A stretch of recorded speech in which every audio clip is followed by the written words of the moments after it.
بسم اللہ الرحمن الرحیم۔ ہارٹس چینل کے تمام سامعین کو ایک مرتبہ پھر سے خوش آمدید۔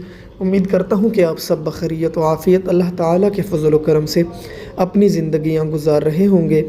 آج ہم بات کریں گے حضرت نوح علیہ السلام کا بارگاہ خداوندی میں گزارشات۔ گزشتہ ویڈیو میں ہم نے ان پر جو تکلیفیں اور ان پر جو مشقتیں تھیں ان کے حوالے سے بات کی ہے، اور جو قوم ان کی باتیں نہیں سنتی تھی اس حوالے سے بات کی ہے۔ اب اس کے بعد جب آپ علیہ السلام اپنی قوم سے سخت تنگ ہوئے تو پھر آپ نے بارگاہ خداوندی میں گزارشات کی۔ ویڈیو شروع کرنے سے پہلے آپ سے گزارش کی جاتی ہے کہ جن احباب نے چینل کو سبسکرائب نہیں کیا تو وہ تمام احباب چینل کو ضرور سبسکرائب کریں، بیل کے آئیکن کو پریس کرنا نہ بھولیں، اور ویڈیو پسند آنے کی صورت میں ویڈیو لائک کرنا بھی نہ بھولیں۔ بڑھتے ہیں اپنے عنوان کی طرف۔ حضرت نوح علیہ السلام کی تبلیغی جد و جہد 950 سال تک جاری رہی۔ رات کی تنہائیوں میں آنسوں کے سمندر کے دوران اپنے رب سے قوم کے لیے دعائیں کرتے، اے میرے پروردگار، میری قوم نادان ہے، ناسمجھ ہے، اسے معاف کر دے۔ نیز اس دوران اپنی قوم کو ہر ممکن طریقے سے سمجھاتے رہے، کبھی عذاب الہی سے ڈراتے تو کبھی دوزخ کی سختیوں اور جنت کی نعمتوں کا ذکر فرماتے، لیکن قوم ان کا تمسخر اڑاتی، ببتیاں کستی، گویا کہ وہ کانوں سے بہرے اور آنکھوں سے اندھے ہو چکے تھے۔ اس طویل جد و جہد کے نتیجے میں صرف 80 لوگ ایمان لائے۔ حضرت نوح علیہ السلام قوم کی بدحالی پر بہت غمگین رہتے، لیکن امید کا دامن نہ چھوڑتے۔ مگر کب تک؟ آخر کار طویل اور سخت ترین کاوشوں کے بعد وہ لمحہ آ ہی گیا جب آپ قوم سے مایوس ہو کر اپنے رب کے سامنے اپنی معروضات پیش کرنے پر مجبور ہو گئے۔ اللہ تعالیٰ کا قرآن پاک میں ارشاد ہے، نوح علیہ السلام نے اللہ سے عرض کی کہ اے پروردگار، میں اپنے قوم کو دن رات بلاتا رہا، لیکن وہ میرے بلانے سے اور زیادہ بھاگتے رہے۔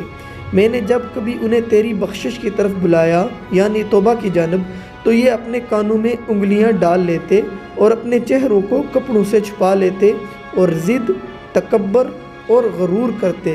میں نے ان کو اعلانیہ، خفیہ، غرض ہر طرح سے سمجھایا اور کہا کہ اپنے پروردگار سے معافی مانگو کہ وہ بڑا معاف کرنے والا ہے۔ وہ تم پر آسمان سے پانی برسائے گا، تمہارے مال و اولاد میں ترقی دے گا، اور تمہیں باغ عطا کرے گا اور تمہارے لیے نہریں بہا دے گا۔ آخر تم کو کیا ہوا ہے کہ تم اللہ کی عظمت کا اعتقاد نہیں رکھتے، حالانکہ اس نے تم کو کئی طرح سے بنایا ہے؟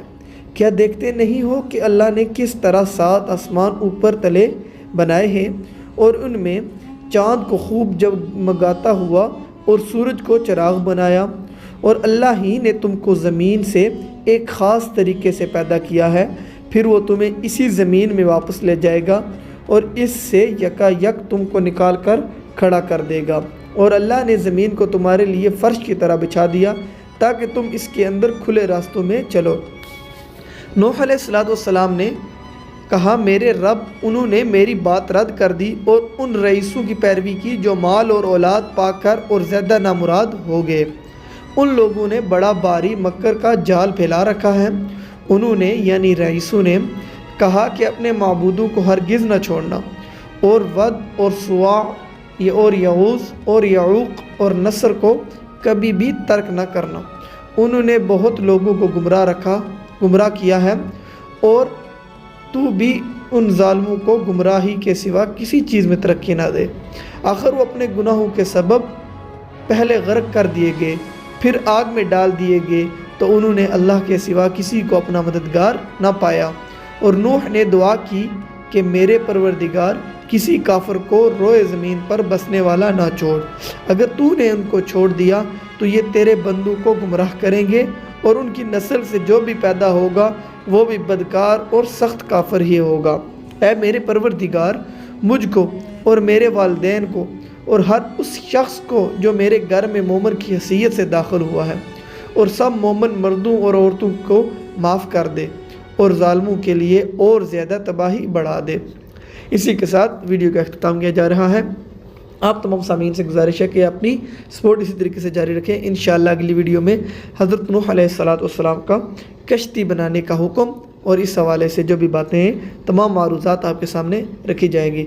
آپ تمام سامعین سے دعاؤں کی گزارش ہے۔ اللہ حافظ۔